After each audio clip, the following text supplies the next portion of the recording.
El brutal asesinato de un adolescente en Carolina del Norte gatilla la persecución masiva de sus asesinos, pero ¿es posible hacer justicia sin ningún tipo de evidencia? La medicina forense no son solo sustancias químicas y ADN.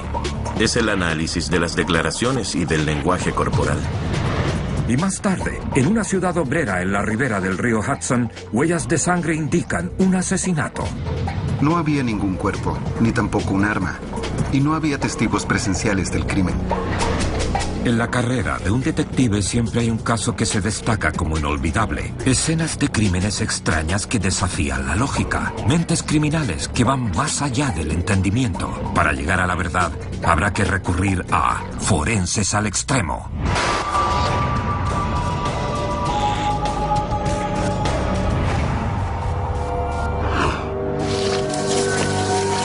El 22 de agosto de 1995, en las afueras de Raleigh-Durham, Carolina del Norte, 4 jóvenes pasean por un campamento de los Boy Scouts abandonado en un denso bosque. Era un lugar que frecuentaban los niños. Lo que hacían ahí era fumar cigarrillos a escondidas. Cuando los chicos exploran las ruinas, hacen un terrible descubrimiento. Toma. Sí. Un cadáver semi-escondido. Salgamos de aquí. Poco después le informan a la policía. Y el detective Adam Clayton del departamento del sheriff del condado de Durham acude con un equipo de criminología. Eran como las 9 de la mañana. Y escuché que dijeron en la radio del auto que habían encontrado un cuerpo en el bosque. Esto era al norte del condado. Es una zona muy rural, boscosa y solitaria. Era bastante sombría. Después de asegurar la zona, los investigadores observan más detenidamente el cuerpo. Comprobé que era un hombre joven blanco, muy joven, al que habían golpeado brutalmente. En la parte de la nuca, su cráneo estaba completamente aplastado. Le habían hecho mucho daño físico. El detective Clayton se da cuenta de un detalle más que incrementa el misterio. Llevaba una camiseta roja con el logotipo de una pizzería o de un restaurante en la espalda. Los investigadores no lo reconocen como una tienda comercial del lugar y mientras siguen buscando pistas, llaman al servicio médico forense del condado de Durham. Se envía la autopsia ese mismo día. Pero la policía sabe algo con certeza. La víctima fue golpeada brutalmente y al parecer no pudo protegerse. Y algo más. Las pruebas sugieren más de un atacante. Encontramos en la escena del crimen un trozo de madera de unos 60-90 centímetros de largo, que pudo haber sido el arma homicida. Además habían 3 o 4 trozos más, que parecían sacados de una estructura que estaba en la escena del crimen. Y también había sangre impregnada en esos trozos. Y también encontramos algunas rocas que estaban cubiertas de sangre, lo que nos indica que pueden haberse usado como armas. Del trozo de madera, rocas, cabello y sangre se toman muestras y se envían al Laboratorio de Criminología Estatal de Raleigh para analizarlas. Los detectives creen que solo los vecinos del lugar sabían de la antigua ruina, como también los jóvenes que dijeron haber encontrado el cuerpo. ¿Fue una pelea entre muchachos que llegó demasiado lejos? Los llevaron a un puesto de mando y les tomaron declaraciones a todos los jóvenes que estuvieron en el lugar de los hechos. La policía revisa los antecedentes y resulta que los jóvenes no son exactamente niños scouts, pero pasar de delitos menores como ingresar a una propiedad privada o robar a un asesinato a sangre fría parece extremo. Liberan a los chicos, pero no los descartan como posibles sospechosos. Mientras tanto, la policía comienza a buscar en los informes de personas desaparecidas para identificar a la víctima. Una de las pistas era la camiseta de la pizzería de Wilmington, Carolina del Norte. Había un investigador que buscaba en los informes sobre desaparecidos que también incluía Wilmington. Wilmington, una ciudad de mediano tamaño con una población de unos 100.000 habitantes, está en la costa atlántica a unos 240 kilómetros de distancia. Un boletín difundido en el estado genera una llamada desde la oficina del sheriff del lugar. Se sospecha que los restos encontrados pueden ser de Danny Pence, de 17 años, cuya desaparición reportó su madre esa misma mañana. Tenía el presentimiento, de acuerdo a los informes, de que podía tratarse de la víctima. Pero había que investigar un poco más en el caso. Doug Brettenberg y Mark Benson, dos experimentados detectives de Wilmington, son asignados al caso. La madre de Danny, Charlene Pence, les dice que la noche en que desapareció, Danny volvió a casa a las 9 de la noche desde el trabajo y luego salió otra vez. La mayoría de los niños en esa época se iban al muelle Johnny Mercer en la playa de Wrightsville, donde pasaban el rato con sus amigos. Los detectives Benson y Brettenberg se dirigen de inmediato al condado de Durham llevando una foto de Danny. Cuando los investigadores de Wilmington miran las fotos de la escena del crimen, les resulta absolutamente evidente que la víctima es Danny Pence.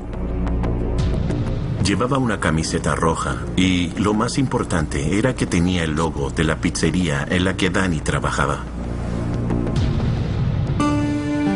Poco después de que los detectives llegan a Wilmington, le comunican la noticia a Charlene, la madre de Danny, quien sufre el doloroso impacto y no puede creer que alguien quisiera hacerle daño a su hijo.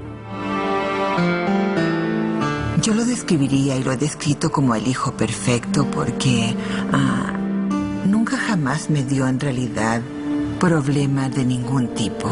Estaba muy entusiasmado con la banda y era un grupo de estudiantes muy unidos porque ensayaban juntos todo el tiempo y andaban juntos para todos lados, todo lo hacían juntos. Así que esa era su actividad extracurricular de la escuela. Quería estudiar ingeniería en la Universidad Estatal de Carolina del Norte. Había comenzado a escribir su solicitud antes de morir. Mientras Charlene y su familia tratan de dar sentido a todo esto, la autopsia confirma que Danny murió de heridas múltiples y de un trauma en la cabeza causado por un objeto contundente en las últimas 24 horas, posiblemente con aquella piedra manchada con sangre encontrada en las cercanías. Una de las piedras era de unos 15 centímetros de diámetro, una roca de buen tamaño. Ahora los investigadores saben cómo murió Danny, pero no conocen el porqué y las pruebas de la escena del crimen, las muestras de sangre, de cabello, el trozo de madera y las rocas no entregan ninguna pista. La sangre y el cabello son de Danny y no hay huellas digitales u otras pruebas físicas. Luego, esa misma tarde, los únicos sospechosos, los chicos que encontraron el cuerpo, quedan libres de cualquier cargo.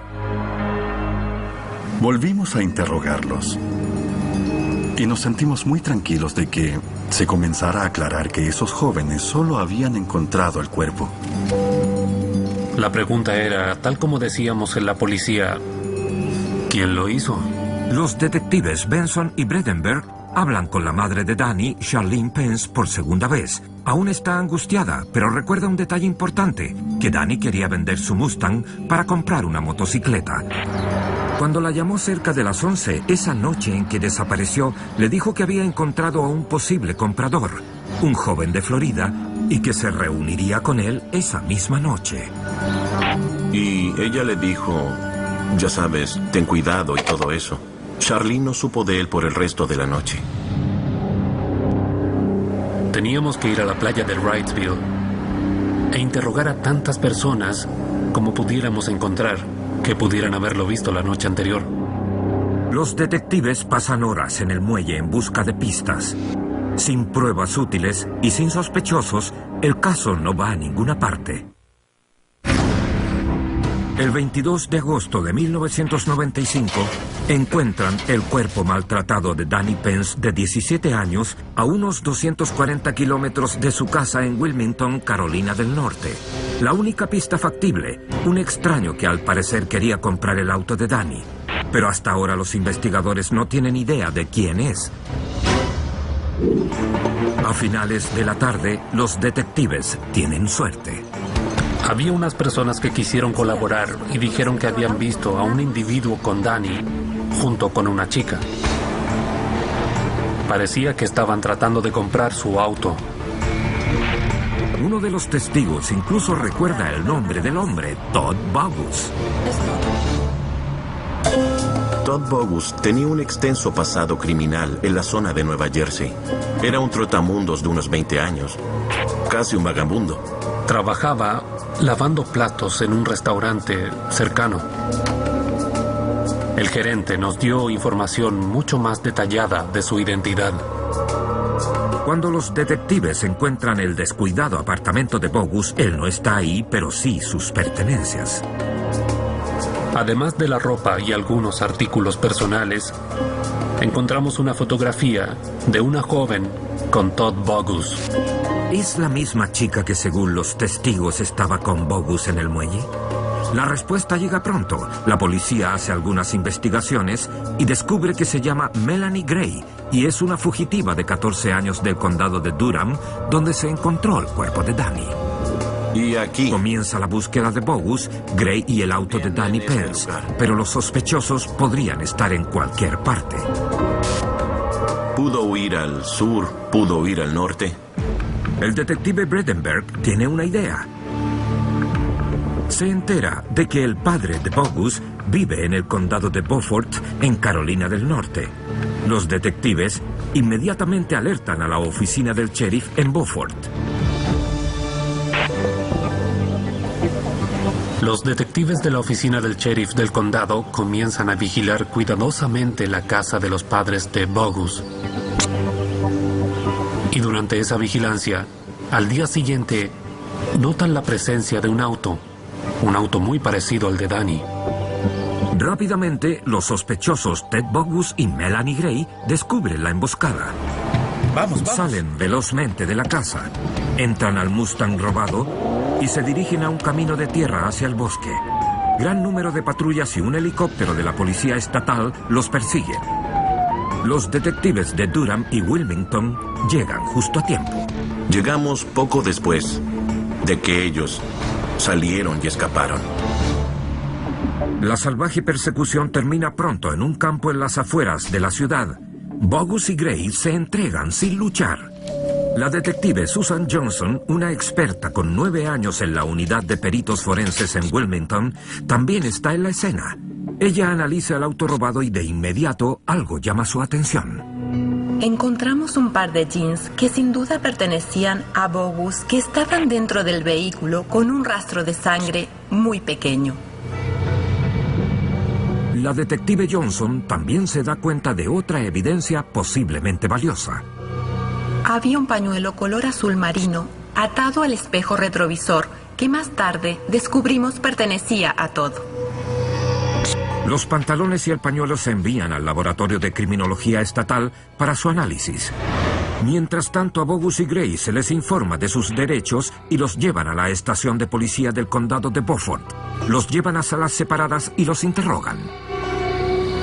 Ella estaba asustada, llorando, aterrada, como cualquier niño de 14 años debería estarlo en esas circunstancias. Creo que se dio cuenta entonces de que era algo muy serio. Y finalmente Melanie Gray admite que en realidad ella y Todd Bogus llevaron a Danny Pence a una remota zona rural al norte del condado de Durham, donde lo mataron. Gray no es la única que confiesa. Todd Bogus también hace una confesión impactante. Le cuenta a la policía una historia oscura de traición y engaño que finalmente llevó al asesinato de Danny Pence. Él inventó una historia que le contaron a Danny para ganar su confianza, que ellos querían comprar el auto, pero que tenían que probarlo y que tenían que llevar el auto a la casa de su madre. Estás atrapado. Déjenme salir de aquí, quiero salir ahora. ¡Cállate! Se detuvieron en algún momento y obligaron a Danny a salir del auto. Y luego se fueron. Y unos 30 metros más allá, ¿Pero por qué? ¿Qué pasó? Todd Bogus conducía y el auto quedó atascado en la arena. Danny lo vio, luego corrió hacia el auto que estaba hundido e incluso los ayudó a sacar el auto de la arena. Oye, espera, ¿qué haces? Y fue entonces cuando amenazaron con un cuchillo a Danny y lo colocaron en la parte de atrás diciéndole, te robaremos tu auto. Bogus dice que fue idea de Melanie viajar hacia el este hasta la zona de Raleigh-Durham, donde ella creció. Antes de entrar al condado, Bogus y Gray atan las manos de Danny y le vendan los ojos con un pañuelo. Melanie Gray los dirige a Durham. Y ellos caminaban. Melanie Gray y Todd Bogus, después de estacionar el auto en este camino de tierra, fueron hacia un antiguo camino en el bosque.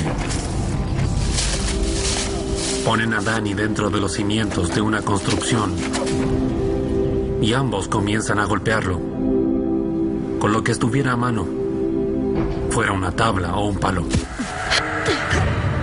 Continúan sin parar, hasta que el golpe final se lo dan con una roca de gran tamaño para terminar con Danny. Los detectives oyen cuidadosamente cómo Bogus cuenta la espantosa historia, prestando mucha atención al lenguaje corporal del sospechoso. Su comportamiento durante este interrogatorio le jugará en contra. Ambos sospechosos son acusados de secuestro, robo y asesinato. Y debido a la gravedad de los delitos, Melanie Gray, de 14 años, es acusada como un adulto. Ella se declara culpable de asesinato en segundo grado y la condenan a 9 años de prisión. En cuanto a su socio en el crimen, Todd Bogus, los fiscales deciden llevar su caso a juicio y pedir la pena de muerte. Es una decisión arriesgada. Existe la posibilidad de que lo declaren inocente, a pesar de la confesión. Para evitar que eso suceda, los abogados necesitan probar más allá de cualquier duda razonable que Bogus estaba en la escena del crimen. Ellos poseen 2 pruebas como evidencia fundamental. Todd admitió haber introducido el pañuelo de color azul dentro de la boca de Danny. Por lo tanto, queremos saber si la saliva de Danny está en el pañuelo, si hay sangre en el pañuelo, si hay algún cabello que pertenezca a Danny. Las otras evidencias se trataban de un par de jeans que eran de Todd Bogus, donde parecía haber algunas manchas de sangre. Pero los resultados de las pruebas no son concluyentes. El caso va a juicio en enero de 1997. Lamentablemente, la falta de pruebas físicas que vinculen a Todd Bogus a la escena del crimen juega a favor de la defensa. El abogado de Bogus describe a su cliente como una víctima. Dice que fue abusado y acosado cuando era niño y que estaba realmente arrepentido por lo que hizo. Para recalcar su punto de vista ante el jurado, la defensa pone un resumen de la confesión grabada de Bogus. It just happened. Are you sorry for what happened? Yes, I'm sorry. You sorry for the family? Sorry for his little brother. Si la defensa puede demostrar al jurado que Bogus está arrepentido, esa podría ser la diferencia entre una condena a cadena perpetua y la pena de muerte. El juicio del caso por pena de muerte está a punto de venirse abajo. Pero el detective Benson cree que el arranque emocional de Bogus es un engaño, un intento por agradarle al jurado, y confía en que puede probar que la confesión es parte de una jugada para engañar al jurado. Es algo que convierte a la medicina forense en arte, en este caso más arte que ciencia. Interrogatorio forense. La medicina forense no son solo sustancias químicas y ADN, es el análisis de las declaraciones y del lenguaje corporal, porque forense significa debatir. Me gusta analizar las declaraciones, ya sean escritas o verbales. Escucho lo que habla la gente. El detective Benson se sube al estrado y describe lo que observó durante las 3 horas de interrogatorio a Bogus en agosto de 1995. Y los sociópatas o sociopáticos no ponen una barrera defensiva. Ellos no tienen que cruzarse de brazos y evitar que te acerques. No necesitan un escudo. Esto no es lógico para Benson. Observa la postura erguida de Bogus, el lenguaje corporal abierto y su exceso de confianza. Un raro comportamiento para alguien que recién intentó escapar de la policía. Eso sentí cuando entré a la sala y su comportamiento fue establecer de inmediato cuál sería su mentira o cuál sería su historia. Y él estaba erguido en su asiento. Él Era un vendedor, tratando de vendernos su argumento. El detective Doug Bredenberg también sube al estrado. Concuerda que lo dicho por Bogus no era sino una actuación teatral, que las falsas lágrimas brotaron en la confesión grabada, no cuando inicialmente admitió su culpa. Pude dar testimonio de que había sonidos de él sollozando y llorando durante la grabación de la confesión. I am very sorry. Pero también hay que señalar que no derramó una lágrima durante todo el tiempo que se hizo esa declaración. Por lo que Todd Bogus no fue sincero en su remordimiento por el asesinato de Danny Pence. No es fácil de hacer cuando la vida de alguien está en riesgo, pero los detectives Benson y Bredenberg son capaces de convencer a los miembros del jurado de que la supuesta disculpa de Bogus fue más una actuación que un hecho. En marzo de 1997 declaran a Todd Bogus culpable de asesinato en primer grado y lo condenan a muerte. Y a pesar de que Danny Pence ya no está, nunca será olvidado. Solo hay un mensaje que quisiera transmitir. Que si de pronto se te acercan algunas personas que no conoces, por favor no entres a un vehículo con ellos porque podría ser una víctima inocente. Para los investigadores, el caso es un testimonio de las capacidades de la psicología forense. Hay dos partes al llorar, el llanto y las lágrimas, y solo teníamos la mitad, por lo tanto, eso tal vez le jugó en contra. Newberg se encuentra en la ribera del río Hudson a unos 96 kilómetros al norte de Manhattan, en Nueva York. Es una pequeña ciudad con una gran tradición que data de la Revolución de los Estados Unidos. Deborah Pendino, de 32 años, y su esposo Dominic, de 37, han vivido aquí toda su vida. Deborah tiene 7 meses de embarazo del primer hijo de la pareja. Dominic trabaja como cocinero en un restaurante local. Su turno comienza temprano a las 5 a.m. y él siempre es puntual. Pero cerca de las 6 de la mañana, el 3 de marzo de 1999, Deborah se despierta asustada al escuchar el teléfono. El jefe de su esposo está en línea y dice que Dominic no llegó. Deborah sabe que él es puntual. Se levanta de la cama y corre a la ventana. Su auto aún está estacionado en la entrada. Ve su gorra y algo que parece sangre, mucha sangre. Llaman al detective Gary Cooper, quien tiene una vasta experiencia en el departamento de policía de Newberg, para que investigue. Muy bien. Cuando llegué a la escena del crimen, me reuní con oficiales uniformados que me mostraron varias gotas de sangre que hallaron cerca del auto del señor Pendino, junto a su gorra de béisbol. Intentaban seguir un rastro de sangre que encontraron en las hojas. El detective Dave Otto, de la unidad de peritos forenses, se une a Cooper en la escena. Otto también se centra en la sangre. Sin duda, hubo una confrontación violenta, pero eso es todo lo que los investigadores saben en este momento. Definitivamente fue un asalto y ellos removieron el cuerpo. Había al menos medio litro de sangre esparcido, tal vez más. Poco tiempo después, el detective Bill Lenick llega para ayudar en la investigación. Deborah, esposa de Dominic, está convencida de que algo terrible le pasó a su esposo y aún está impactada.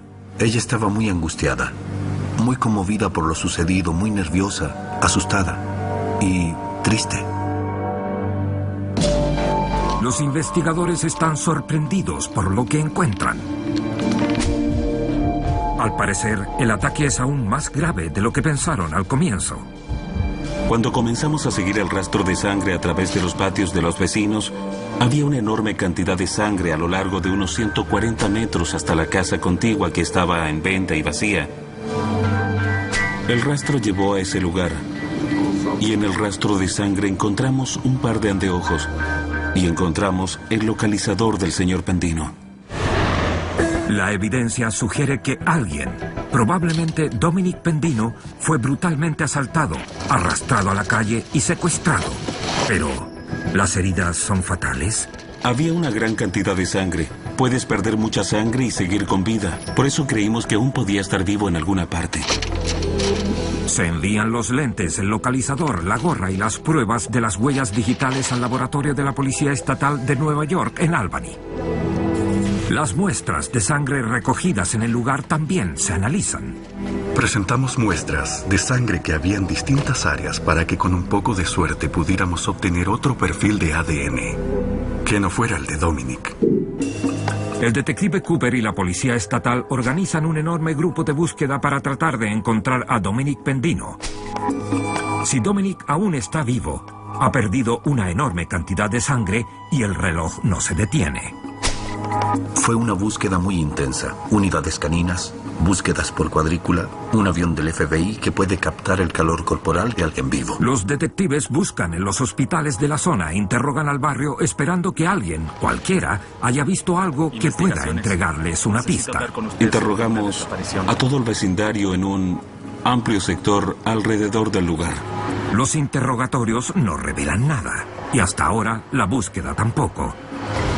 Sin el cuerpo, sin sospechosos y sin motivo aparente, el detective Lennick está ansioso por interrogar a las personas cercanas a la víctima. Aparece un retrato de Dominic. Los amigos lo describen como un hombre decente, amante de la diversión, que ha tenido encuentros con la ley y ahora se esfuerza mucho por mejorar su imagen. Su hermana Julie dice que estaba ansioso por convertirse en padre y que contaba los días para que naciera su hijo. Pensábamos y rezábamos, esperando para que Dominic regresara.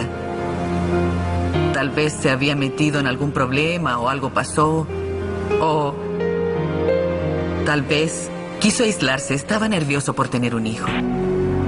Deborah Pendino todavía está angustiada, pero se ha calmado lo suficiente como para hablar con la policía y entregarles una posible pista. Mencionó que un exnovio suyo tuvo un problema con Dominic Pendino y sospechaba que tal vez tuviera que ver directamente con la desaparición de Dominic. Su nombre es David Spicoli y trabaja como mecánico en un taller de carrocerías en el vecino condado de Ulster. Deborah dice que la relación fue inestable y terminó mal, que ella y Spicoli se separaron 4 años atrás y tuvieron una amarga batalla por la custodia del hijo de ambos de 5 años. Durante largo tiempo y fue muy duro. Él discutió con Dominic fuera del tribunal de familia unas semanas antes y lo amenazó. Los detectives llevan a Spicoli para interrogarlo. Spicoli no oculta sus sentimientos por su exmujer y su nuevo esposo. Claramente, él tiene un motivo. No tengo nada con eso. Él dice que no le importaba el señor Pendino. Él no le tenía simpatía porque quería adoptar a su hijo. Nos entregó coartadas y no estaba bajo arresto y era libre de irse en cualquier momento. No había nada por qué retenerlo. Son las 2 de la tarde, casi 8 horas después de que la esposa de Dominic informó de su desaparición. Los detectives Cooper y Lennick investigarán la coartada de Spicoli, pero primero revisan con los coordinadores del equipo de búsqueda, quienes han revelado una pista prometedora. Uno de los vecinos de Pendino vio un auto sospechoso a exceso de velocidad al momento de la desaparición de Dominic. Él nos dijo que el auto al parecer era un Ford Crown Victoria. Nos entregó información muy relevante. Información relevante y una pieza que encaja perfectamente en el rompecabezas. Los detectives inmediatamente investigan el auto de David Spicoli. Él no es dueño de un Crown Victoria, pero eso no lo descarta necesariamente como potencial sospechoso. Él pudo tener un cómplice. Tan pronto como esta historia llegó a mencionarse en el noticiero de la noche, comenzamos a recibir pistas y muchas llamadas dando información acerca del caso, y la investigación comenzó a reactivarse un poco más aquella noche. Los investigadores siguen todas las pistas, pero queda una pregunta desconcertante.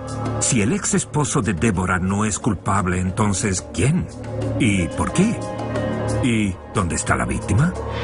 En la mayoría de los casos de homicidio hay un cuerpo, y en este caso no había ninguno, por eso no estábamos seguros de si era un caso de homicidio.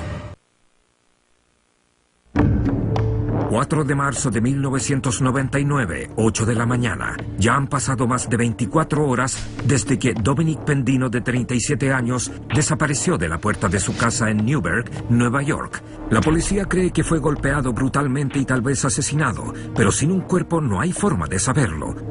Una intensa búsqueda no entrega señal de Dominic y la única pista sólida está a punto de esfumarse. La esposa de Dominic fue novia de David Spicoli, quien tiene una sólida coartada. Él pudo proporcionarnos efectivamente testigos de la casa donde él vivía, que resultaron ser testigos muy confiables, y su historia fue una historia real. Luego, un giro inesperado. Un detective de la unidad antidrogas de la policía de Newburgh recibe una llamada de uno de sus informantes, un narcotraficante de poca monta con una larga hoja de antecedentes penales. El informante afirma que meses antes de que Dominic desapareciera, él adquiría marihuana de dos traficantes de la zona, Gregory Chrysler y Lawrence Wygant, que podrían relacionarse a la desaparición de Dominic. Él les había comprado cierta cantidad de marihuana a estas dos personas. Y poco después de haber comprado esta marihuana, la policía irrumpe en el apartamento de ambos sospechosos. A Chrysler y a Wygant los arrestaron por tráfico. Ellos sospechan que los delató uno de sus compradores. Resulta que uno de ellos esa noche no era otro sino Dominic Pendino, y el informante tiene la prueba. Él grabó en secreto una conversación telefónica de Chrysler y Wygant después de que quedaron en libertad bajo fianza. Estos dos sospechosos habían amenazado con golpear al señor Pendino. Las pruebas apuntan a un homicidio. Los investigadores descubren que Gregory Chrysler tiene 39 años y Lawrence Wygant 38. Ambos con antecedentes y que Wygant es un reconocido matón. Chrysler no es ningún santo, pero tiene un trabajo estable. Es copropietario de una tienda de reparación de automóviles. El detective Cooper se dirige de inmediato hacia allá para dar una mirada. Recorrimos revisando todo el lugar y había un auto estacionado allí, muy parecido al auto que el testigo vio abandonando la escena la mañana en que desapareció el señor Pendino. El Ford Crown Victoria. Ahora la policía tiene un auto que coincide con la descripción que entregó el testigo ocular junto con el mensaje de amenaza grabado. Chrysler y Wygant son prometedores, pero ¿es posible vincularlos con la escena del crimen? El laboratorio estatal está realizando las pruebas de ADN en la sangre, la gorra, los lentes y el localizador encontrados afuera de la casa de Dominic Pendino, pero se necesita más tiempo. Mientras los investigadores intentan armar un caso contra Gregory Chrysler y Lawrence Wygant, localizan a la novia de Wygant, Gina, quien tal vez sepa algo. Convencida de que su novio no tuvo nada que ver con el ataque a Dominic Pendino, Gina accede a cooperar con la policía para ayudar a probar su inocencia. La novia de Larry nos entregaba su rutina diaria y nos decía lo que él estaba haciendo y a dónde iba y a los lugares donde podíamos encontrar al señor Pendino. Todavía estábamos interesados en encontrar los restos del señor Pendino y ella fue muy útil para nosotros. Creo que corría un gran peligro si él se enteraba de que trabajaba con nosotros. El 5 de abril de 1999, poco más de un mes después de que desapareciera su esposo, Deborah Pendino da a luz a un niño. Es un momento agridulce para la familia. Fue muy hermoso y emocionante haber sido parte de ese momento. Pensé en que me gustaría que él estuviese aquí para ver a su hijo. No encontrábamos el cuerpo, no sabíamos dónde estaba. Había que resolver el caso. Y no hay ningún avance. Ni Lawrence Wygant ni Gregory Chrysler revelan información. Gina, la novia de Wygant, tampoco entrega nada nuevo. No teníamos ninguna otra evidencia o alguna información útil que nos ayudara a aclarar un poco más este caso. Sabían que estábamos tras ellos. Por cierto, no regresarían a donde dejaron al señor Pendino. Luego, los detectives reciben una explosiva pista de un adolescente en la zona rural de Walden, Nueva York.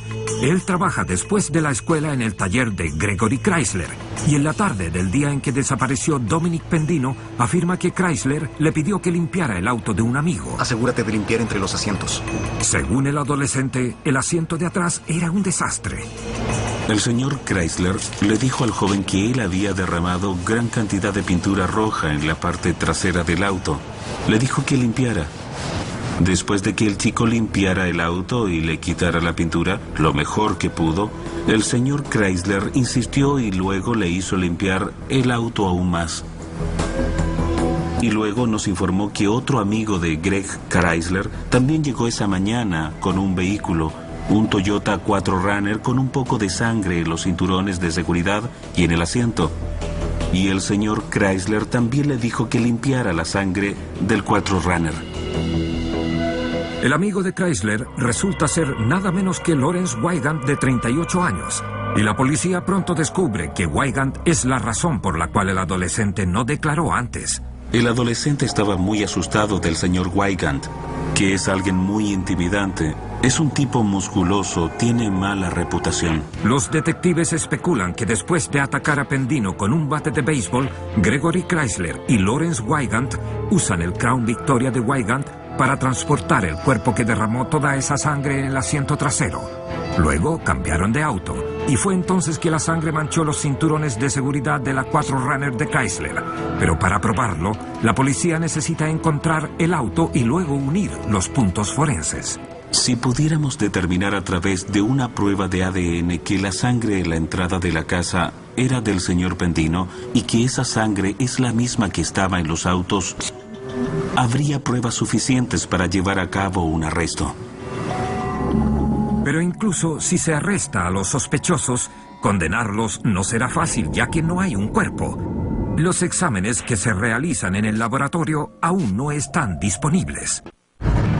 5 de abril de 1999, 4 semanas después de la misteriosa desaparición y probable asesinato de Dominic Pendino, de 37 años, la policía de Newburgh, Nueva York, cree que 2 traficantes de drogas cometieron el crimen, Gregory Chrysler y Lawrence Wygant. Pero, ¿pueden probarlo?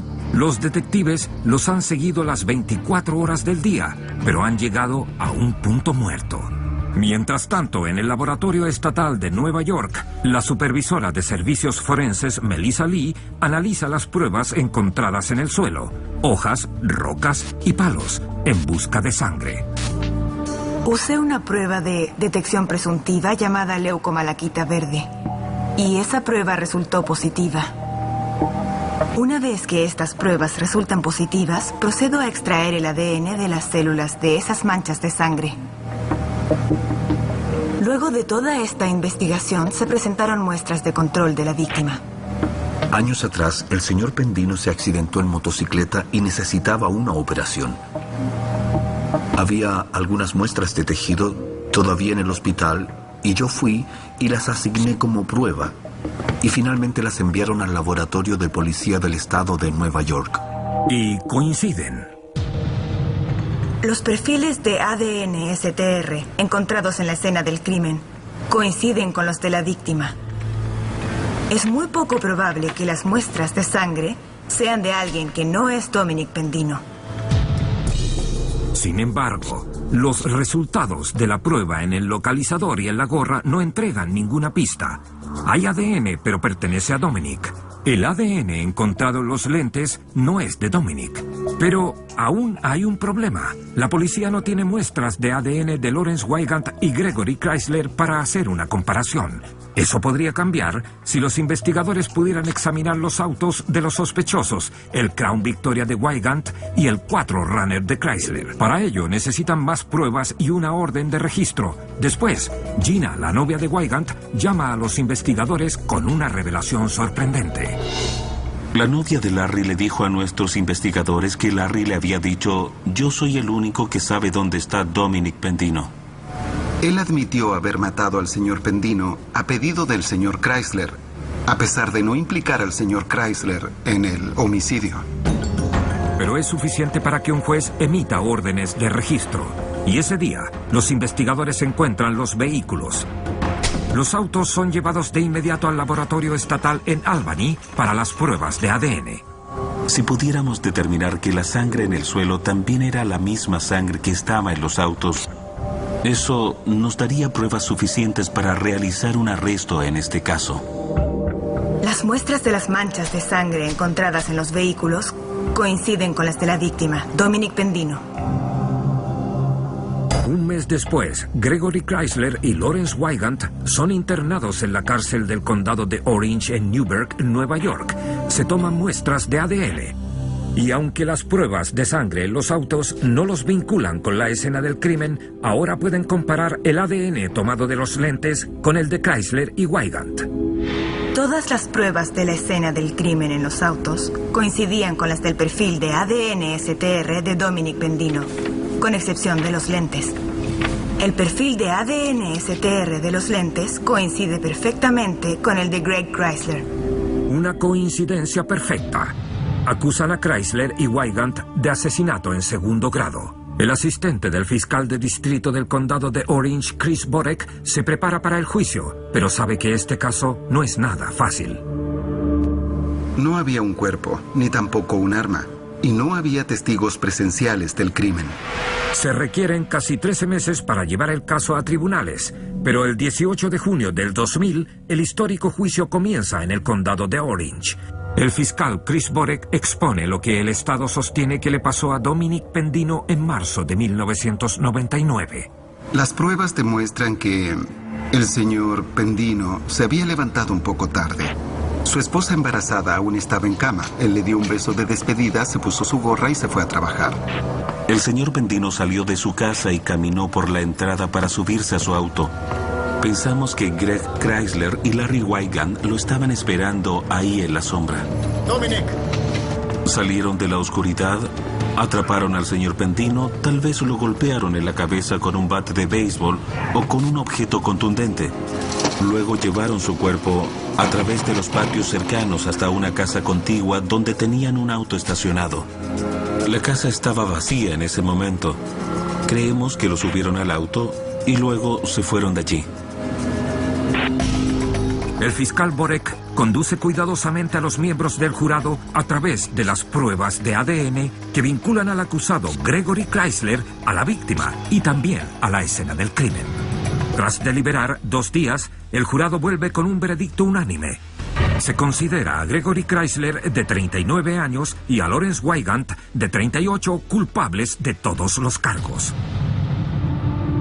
Chrysler y Wygant reciben una condena de 25 años a cadena perpetua, cada uno por el asesinato de Dominic Pendino, quien nunca llegó a ver a su único hijo. Los asesinos mantienen su alegato de inocencia, por lo cual no se establece una clara motivación y el paradero del cuerpo de Dominic sigue siendo un misterio.